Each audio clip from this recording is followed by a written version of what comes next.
Good evening friends. As you know my name is Vikas Kumar और आप लोग देख रहे हैं अपना प्यारा सा YouTube channel Adhyayan the effort.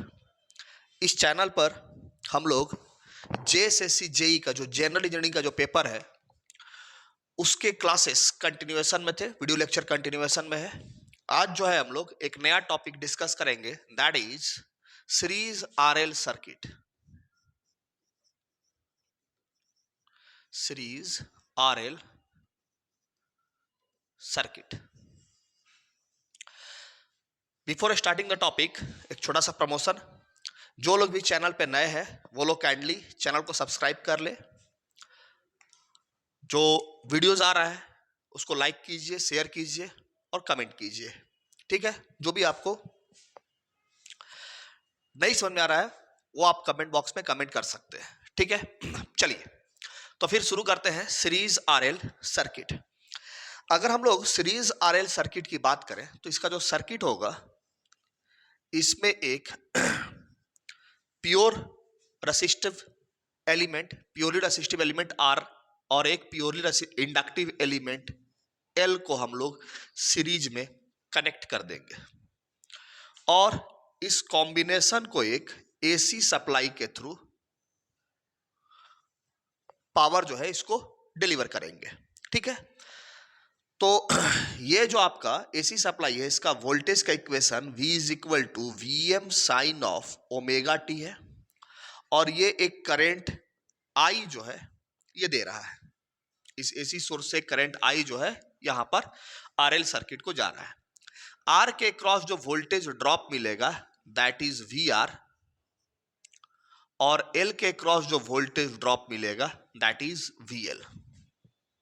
ठीक है,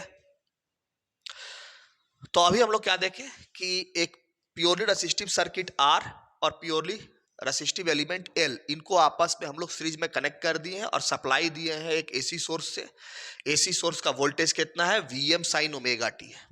ठीक है, और ये कितना करंट सप्लाई कर रहा है, आई, ये आई अमाउंट का करंट इसको सप्लाई कर रहा है। चलिए, इसके बाद जो है अगर हम लोग यहां पर बात करें इस रेसिस्टर के क्रॉस जो वोल्टेज ड्रॉप हो रहा है, इस VR को कैलकुलेट करने से पहले कुछ चीज जान लेंगे। यहां पर जो वोल्टेज ड्रॉप होगा VR के क्रॉस और जो वोल्टेज ड्रॉप होगा L के क्रॉस, इन दोनों का हम लोग जब सम करेंगे, फेजर सम करेंगे, that will be the equal to the, ये जो टोटल सप्लाई वोल्टेज V है इसके बराबर होगा। तो यहां पर हम लोग का वोल्टेज ड्रॉप निकालते हैं। Voltage drop across R is VR। VR जो है वो R के क्रॉस वोल्टेज ड्रॉप है and VR is equal to हम लोग लेंगे I इंटू R। यह हमको मिला इसके across voltage drop. Similarly voltage drop निकालेंगे, voltage drop across L is VL।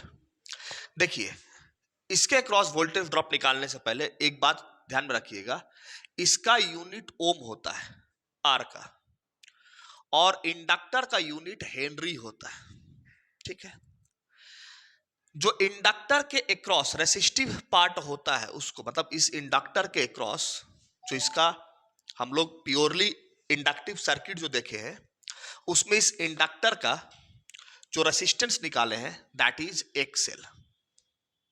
ठीक है, तो XL is equal to omega into L होता है और एक्सएल का यूनिट ओम होता है। ठीक है, इस बात को ध्यान रखिएगा। तो हम लोग अगर इसके क्रॉस वोल्टेज ड्रॉप निकालेंगे तो VL is equal to I into XL, ऐसे हम लोग लिखेंगे। तो this is the voltage drop across the inductor. ठीक है, इंडक्टर के क्रॉस मेरा वोल्टेज ड्रॉप ये निकलेगा। ठीक, अब अगर हम लोग ये दोनों चीज को अभी हम लोग रखे रहेंगे, आगे अभी हमको काम आएगा। अब हम लोग यहां पर वन बाय वन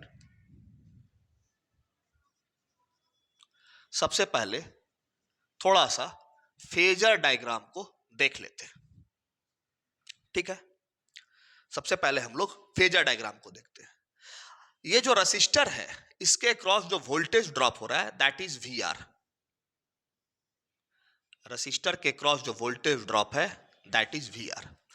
और हम लोग प्योरली रेसिस्टिव सर्किट में पढ़े थे कि रसिस्टर के क्रॉस जो वोल्टेज ड्रॉप होता है और रसिस्टर में जो करंट फ्लो हो रहा होता है यानी आई, ये आई और ये वी आर, ये दोनों क्या होंगे, सेम फेज में होगा। तो अगर वी आर का फेजर ऐसा लिए है तो जाहिर सा बात है मेरा आई का फेजर भी कैसा होगा, ऐसा ही होगा। दिस इज माई आई, ठीक है। आई का फेजर ही मेरा ऐसा ही होगा, ठीक है। इसके बाद हम लोग क्या देखें, ये जो इंडक्टर होता है, इंडक्टर के क्रॉस जो वोल्टेज होता है, एक पॉइंट तो हम लोग को ये क्लियर है कि रेसिस्टर में क्या होता है, रसिस्टर में क्या होता है, voltage and current are in same phase. इसीलिए हम लोग रसिस्टर के क्रॉस जो वोल्टेज ड्रॉप है वी आर और रसिस्टर में जो करंट फ्लो हो रहा है आई, ये दोनों सेम फेज में किए। जबकि इंडक्टर के क्रॉस क्या होता है, इंडक्टर के क्रॉस क्या होता है, ठीक है। करंट जो होगा, current lags voltage across inductor, वो क्या होगा, VL है बाय 90 डिग्री। 90 डिग्री से करंट जो होगा इंडक्टर के वोल्टेज से लैग करेगा, ठीक है।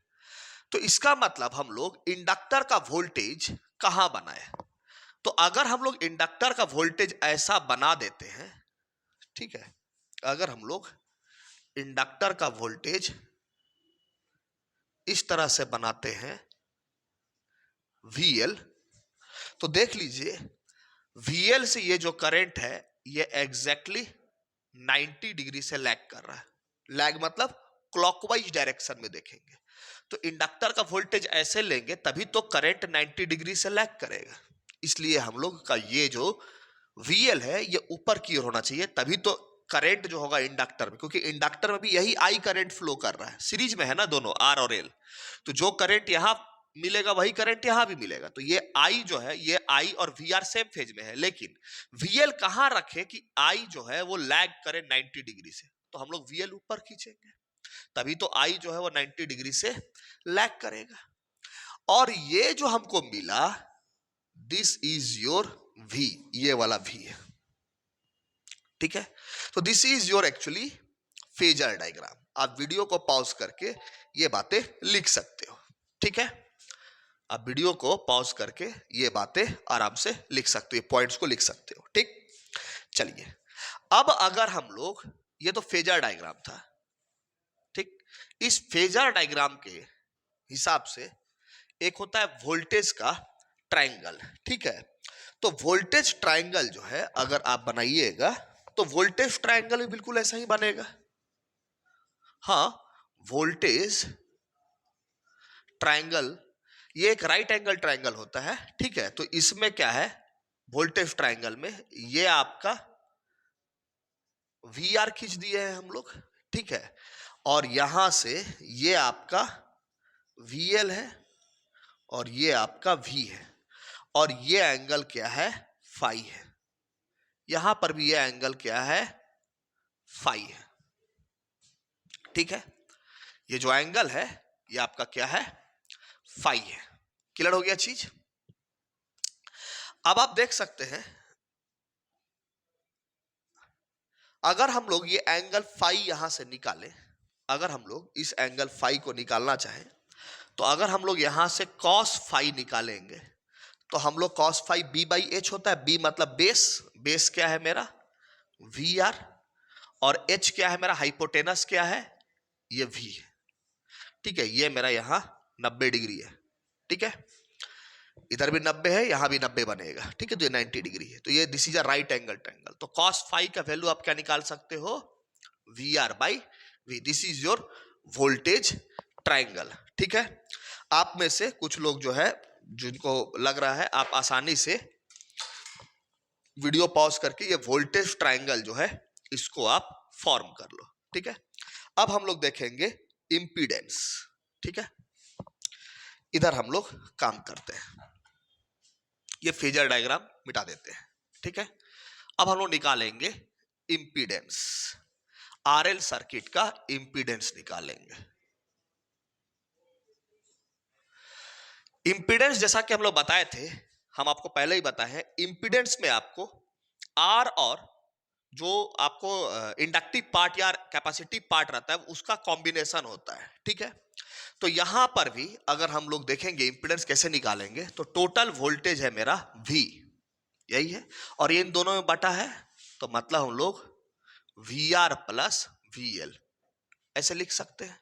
ये ऊपर जो हम लगाए ये फेजर का साइन हुआ, तो V का फेजर बराबर होगा VR का फेजर प्लस VL के फेजर का। ठीक है, ऐसे आप लिख सकते हैं। हम लोग यहां पर VR को, VR जो है कितना आया है I इंटू R आया है प्लस, अब देखिए VL कितना है I इंटू XL है। ठीक है, अब अगर आप VL को देखिएगा, ठीक, तो आपको हम J ऑपरेटर पढ़ाए थे। ठीक है, तो हम लोग का रेफरेंस ये है, ये हम लोगों का रेफरेंस था, VR हमारा रेफरेंस है।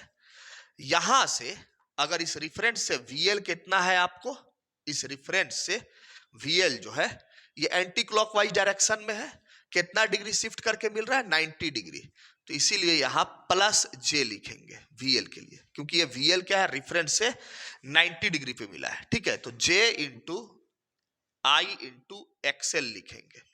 ये जो IXL है ये IXL VL के बराबर है, लेकिन ये VL कैसे मिला है 90 डिग्री एंटी क्लॉकवाइज डायरेक्शन में शिफ्ट करने के बाद आपको एक्सिस पे मिल रहा है ना, इसीलिए हम लोग एंटी क्लॉकवाइज डायरेक्शन में जब 90 डिग्री आते हैं तो प्लस J लिखते हैं, अगर हम लोग क्लॉकवाइज डायरेक्शन में 90 डिग्री जाते हैं तो माइनस J लिखते हैं, तो हम लोग एंटी क्लॉकवाइज डायरेक्शन गए हैं तो प्लस J लिखे। यहां से आप I को कॉमन निकालिएगा तो मिलेगा R प्लस JXL। ठीक है, ये मिलेगा।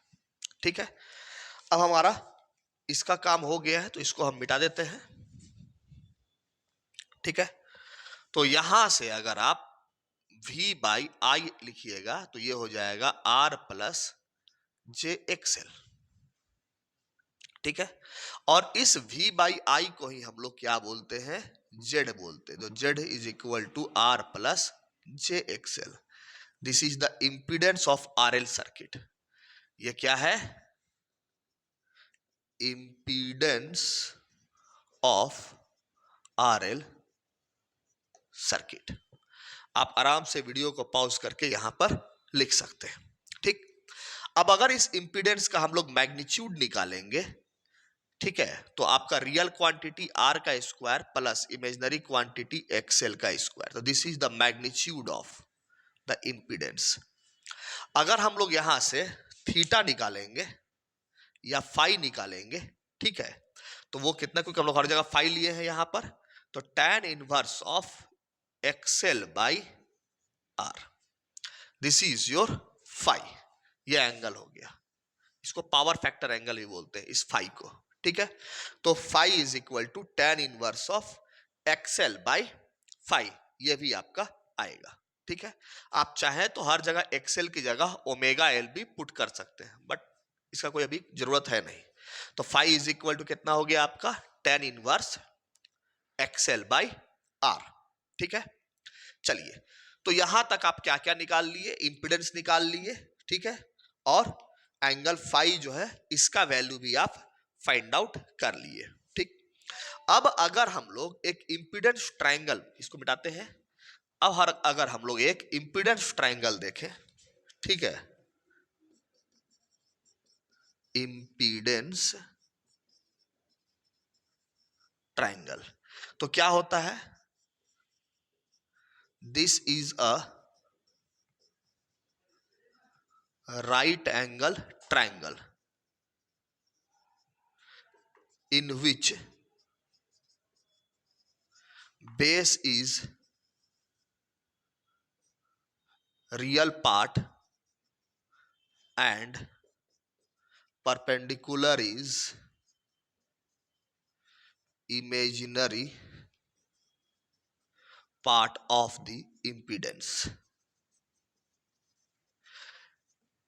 इंपीडेंस ट्रायंगल क्या होता है? एक राइट एंगल ट्रायंगल होता है जिसमें कि राइट एंगल मतलब समकोण त्रिभुज होता है। ठीक है, इसको मिटा देते हैं। तो ये एक समकोण त्रिभुज होगा, तो आप एक राइट एंगल ट्रायंगल इस तरह से बना लीजिए। अब इस राइट एंगल ट्रायंगल में जो बेस होता है ये रियल पार्ट, और परपेंडिकुलर जो होता है ये इमेजिनरी पार्ट होता है। किसका? इंपीडेंस का। तो इंपीडेंस का रियल पार्ट क्या है? आर, और इमेजिनरी पार्ट क्या है? एक्सएल। ठीक है, and this is your Z, और ये जो एंगल बना this is your phi angle जो यहां निकाले हैं। तो आप राइट एंगल ट्रायंगल से भी आप देख सकते हो, अगर ये हाइपोटेनस आप निकालिएगा तो कैसे निकालिएगा? अंडर रूट ऑफ बेस का स्क्वायर प्लस परपेंडिकुलर का स्क्वायर। ठीक है, यहां से भी आप फाई निकालिएगा तो tan inverse of XL by R ही निकलेगा। तो this is your impedance triangle. इसको आप हम लोग क्या बोलते हैं? इंपीडेंस ट्रायंगल बोलते हैं। ठीक है, यहां से अगर आप इस इंपीडेंस ट्रायंगल से cos फाई निकालिएगा तो cos फाई कितना होगा? b बाई एच यानी r by Z. Voltage triangle से निकाले थे तो आपका कितना निकला था? वी आर बाई वी निकला था, जबकि इससे कितना निकला? cos फाई का वैल्यू r बाई जेड निकला। ठीक है, चलिए अब हम लोग जो है नेक्स्ट में करेंट हम लोग फाइंड आउट करेंगे। ठीक है, अब जो है हम लोग करेंट को फाइंड आउट करेंगे। ठीक है, इतना निकालने के बाद अब हम लोग करेंट देखेंगे कि क्या होगा। ठीक है, चलिए देखते हैं इसमें क्या है। अब देखिए एक चीज को, आपका जो ये करेंट है आई, ये करेंट अगर हम लोग देखें फॉर टाइम बीइंग वोल्टेज को, तो ये मेरा वी आर है। ठीक है, हम लोग वोल्टेज का फेजर डायग्राम बनाए है ना, और ये हम लोगों का आई था, और यहां हम लोगों का वी एल था, और ये हम लोगों का वी था, और ये वाला एंगल जो है ये एंगल फाई था।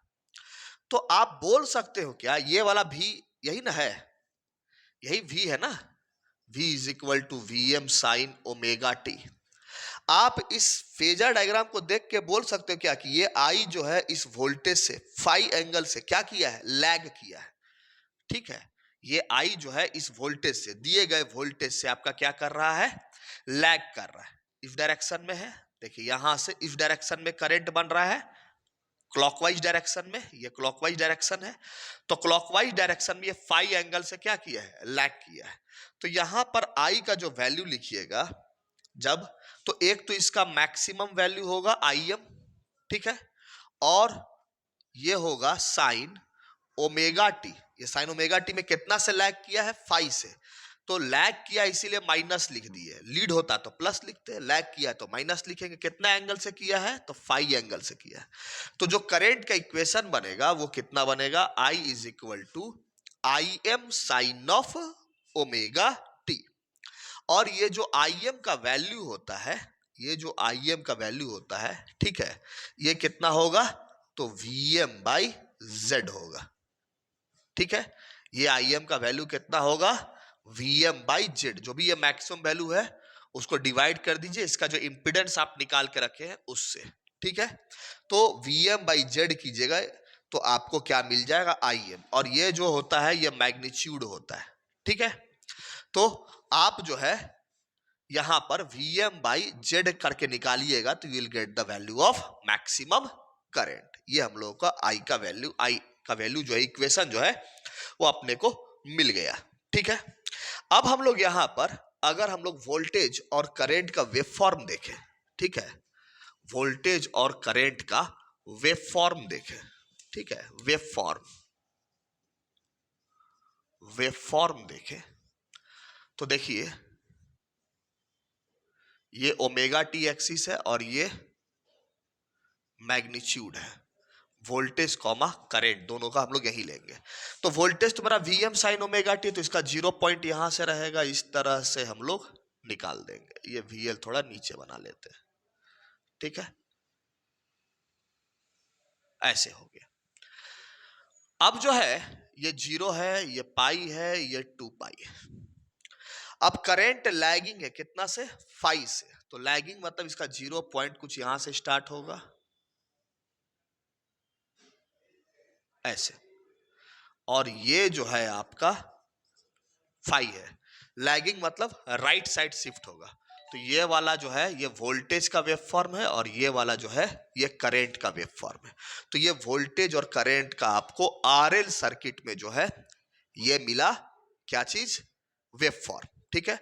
देख सकते हैं वोल्टेज और करंट के बीच जो फेज डिफरेंस है वो कितना है, 5 एंगल का है। तो आरएल सर्किट में वोल्टेज और करंट के बीच फेज डिफरेंस कितना होता है, 5। या ऐसे बोल सकते हैं कि आई जो होगा आरएल सर्किट के अंदर वोल्टेज से 90 डिग्री से लैग कर रहा है, ठीक है। आप ऐसे भी स्टेटमेंट दे सकते हैं, आप ऐसे भी लिख सकते हैं, in RL circuit current I lags the voltage V by an angle,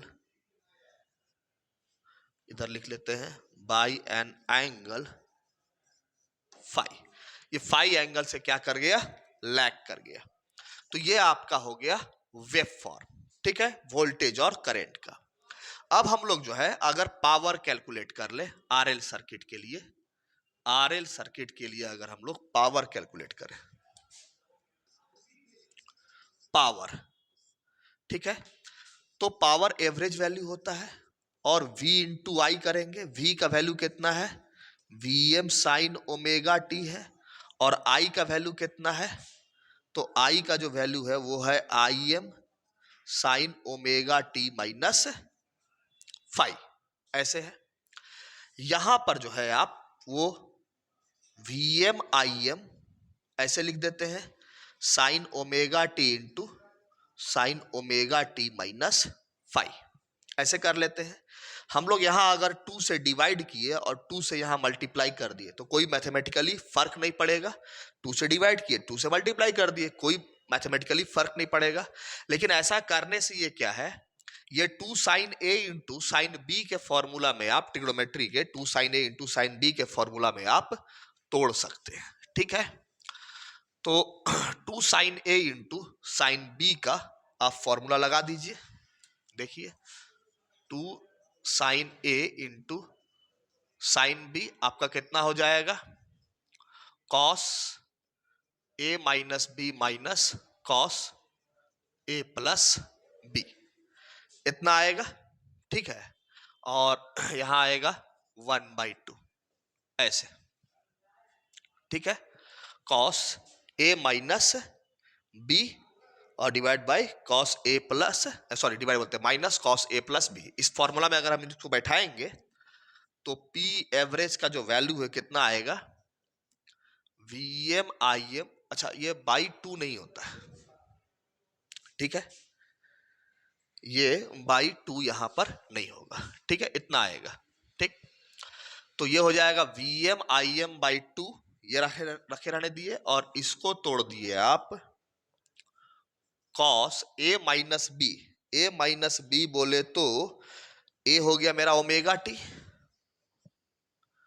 minus omega T minus minus plus 5, फिर यहां होता है minus cos omega T plus omega T minus 5। Omega T cancel out हो गया, तो Vm Im बाई 2 ये हो गया cos 5 minus cos 2 omega T minus 5, इतना जो है वो आपको वैल्यू मिलेगा, ठीक है। अब अगर आप देखिए इसको तो आप ऐसे लिख सकते हो Vm Im बाई 2 कॉस 5, और यहां लिखोगे Vm Im by 2 cos 2 omega T minus 5। हम इसको तोड़ के लिखे, ठीक है, ये पी एवरेज का वैल्यू है मेरे लिए, पी एवरेज का वैल्यू है। यहां पर देखिए फ्रीक्वेंसी 2 ओमेगा टी मिल रहा है, तो डबलिंग हो रहा है, तो इस वजह से इसका वैल्यू हम बताए हुए हैं 0 हो जाएगा। तो आपको पी एवरेज का जो वैल्यू मिलेगा वो सिर्फ और सिर्फ कितना मिलेगा, तो पी एवरेज का जो वैल्यू मिलेगा वो मिलेगा Vm Im by 2 cos phi. आप इसको थोड़ा और तोड़ सकते हो, ठीक है। आप जो पी एवरेज का वैल्यू है ये कितना लिख सकते हो इसको, that is Vm by root two Im by root two cos phi लिख सकते हो, ठीक है। ये Vm by root two V R M S हो जाएगा, Im by root two I R M S हो जाएगा। तो हम यहां लिख देते हैं, ठीक है। तो आपका जो वैल्यू मिलेगा, ठीक है, वो कितना मिलेगा पी एवरेज का, वो मिलेगा V R M S I R M S into cos phi. कई जगह इसको ऐसे भी लिख देते हैं P average is equal to V I cos phi. इसलिए ऐसा करते हैं क्योंकि बार बार आरएमएस वैल्यू हम लोग नहीं लिखते हैं, ठीक है। जैसे आप कोई क्वांटिटी 3 लिखे तो इसके नीचे बटा ऑलरेडी है, तो बार बार 3/1, 2/1, 4/1 ऐसे नहीं लिखते। तो ये अंडरस्टूड रहता है कि यहाँ वी और आई जो है ये आरएमएस वैल्यू है, इसीलिए इसको बार बार लिखा नहीं जाता है। तो आरएल सर्किट के अंदर आपको पावर कितना मिलेगा, that is V I cos phi मिलेगा, इतना पावर मिलेगा, ठीक है। इसके बाद इसमें एक होता है पावर ट्रायंगल, ठीक है। इसके बाद इसमें होगा पावर ट्रायंगल। पावर ट्रायंगल भी क्या होता है, यह भी एक राइट एंगल ट्रायंगल होता है। It is a right angle triangle in which base is the active power को ही एवरेज पावर भी बोलते हैं, and perpendicular is the reactive power. Perpendicular जो होगा वो रिएक्टिव पावर होगा। तो हम जब पावर पढ़ाएंगे तो आपको ये बताएंगे रिएक्टिव पावर क्या है, ये कॉन्सेप्ट हम समझाएंगे। फॉर टाइम बीइंग अभी आप बस समझ लीजिए ये एक पावर होगा जिसमें कि ये समझ लीजिए एक तरह का नॉन रियल पावर है, बस इतना जान लीजिए for time being. Active power real power है, रिएक्टिव पावर ये रियल पावर नहीं है। तो हम लोग का पावर ट्रायंगल जो है ऐसा बनेगा जिसमें बेस क्या रहेगा, आपको एक्टिव पावर या एवरेज पावर बोल लीजिए, ये जो निकाले हुए हैं, और ये आपका जो होता है रिएक्टिव पावर को क्यू से दर्शाते हैं। और जो हाइपोटेनस होता है ये हाइपोटेनस है, ये हाइपोटेनस ये एपरेंट पावर है, इसको एपरेंट पावर बोलते हैं। ये हम पूरा पावर समझाएंगे, ठीक है। ये एपरेंट पावर होता है, यहां राइट एंगल ट्रायंगल है तो 90 डिग्री बनेगा, and this angle is the phi. ये क्या होगा, फाई होगा, ठीक है। अब अगर यहां से हम लोग पावर फैक्टर देखें इस आरएल सर्किट के लिए, पावर फैक्टर, ठीक है, पावर फैक्टर। तो देखिए पावर फैक्टर का बहुत सारे फॉर्मूला अपने को मिलेगा। अगर आप वोल्टेज ट्रायंगल से दीजिएगा पावर फैक्टर, आप वोल्टेज ट्रायंगल से निकालिएगा तो कॉस फाई का जो वैल्यू है, वोल्टेज ट्रायंगल हम वीडियो को शुरू में पढ़ा रहे थे, वोल्टेज ट्रायंगल से आप निकालिएगा तो कॉस फाई का वैल्यू आप देखिए पीछे जाके आप देख सकते हैं वी आर बाई वी निकाले हैं। इस तरह से होता है इंपीडेंस ट्रायंगल।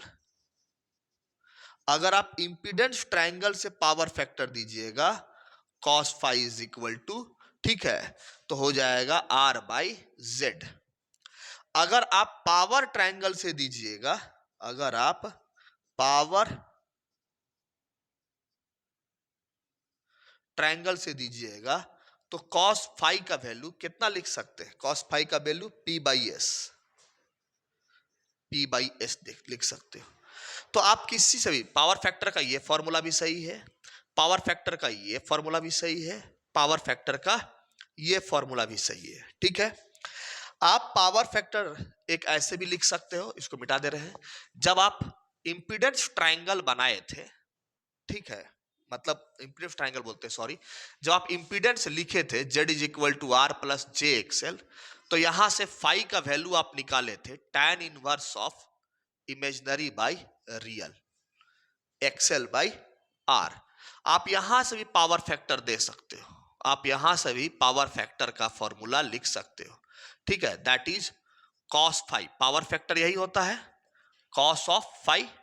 तो यहां पर आप फाई का वैल्यू इतना लंबा चौड़ा पुट कर सकते हो, ये भी पावर फैक्टर होता है। कॉस ऑफ फाई की जगह क्या लिखोगे आप, tan inverse XL by R. This is also power factor, ठीक है। तो ये जो था, ये सिंपल जो है आरएल सर्किट था। आपको पावर फैक्टर इतने सारे फॉर्मूले मिल गए, ठीक है, ये आपको ध्यान में रखना होगा, ठीक है। तो आज के वीडियो लेक्चर में इतना ही रहने देते हैं। नेक्स्ट वीडियो लेक्चर जो होगा उसमें हम लोग आरसी सर्किट देखेंगे, ठीक है। आपको अगर इस वीडियो में कोई बात समझ में नहीं आया तो आप कमेंट बॉक्स में कमेंट कर सकते हैं, ठीक है। तब तक के लिए थैंक यू वेरी मच।